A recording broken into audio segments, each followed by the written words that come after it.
影视剧中许多人物出场都会自带 BGM， 霸气的背景音乐自带主角光环，而有些人却生生死在了自己的 BGM 里。本期就来看看吧。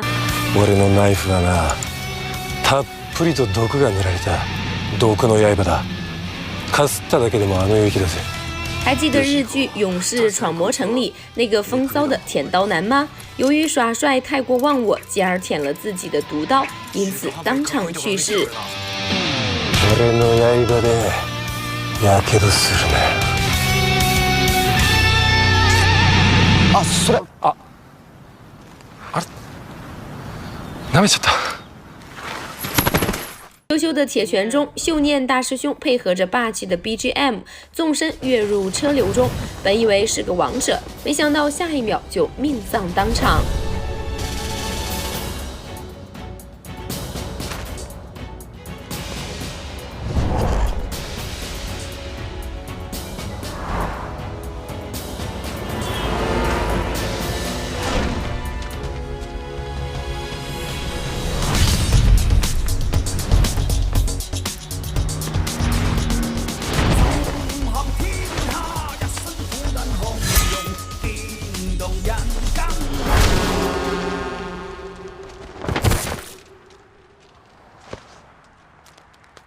《爱情公寓》中曾小贤这段撞词搭配霸气的 BGM， 还真有被帅到。不过再霸气的音乐配上零战斗力的他，注定要是个悲剧。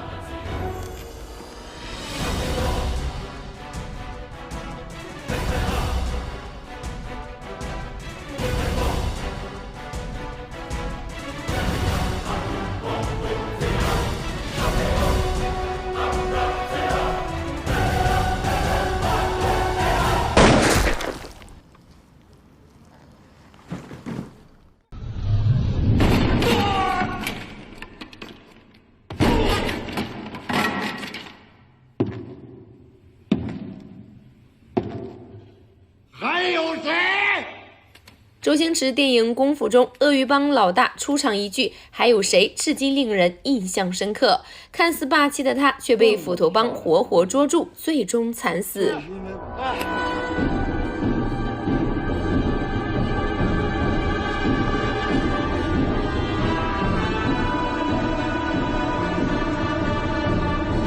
饭，你还记得吗？我还请你吃过饭呢。